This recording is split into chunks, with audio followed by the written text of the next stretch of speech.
রহম দিয়ে আমার হৃদয়টা পূর্ণ করে দাও, তোমার ভালোবাসা দিয়ে আল্লাহ তোমারই আপন করে। আসসালামু আলাইকুম। নিজের লেখা ইসলামী গজল। আল্লাহ আমার কিচ্ছু ভালো লাগে না, মনে হয় আছে দেওয়ানা, মনে চাই উড়িয়া যাইতাম সোনার মদিনায়। আমার কিচ্ছু ভালো লাগে না, মনে হয় আছে দেওয়ানা, মনে চাই উড়িয়া যাইতাম সোনার মদিনায়। আল্লাহ যদি দিত পাখা উড়িয়া গিয়া করতাম দেখা, ওরে আমরা মোদের গরিব হলাম, যাইতে পারি না।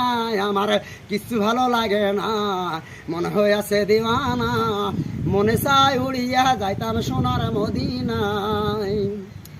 ওরে মক্কা শরীফ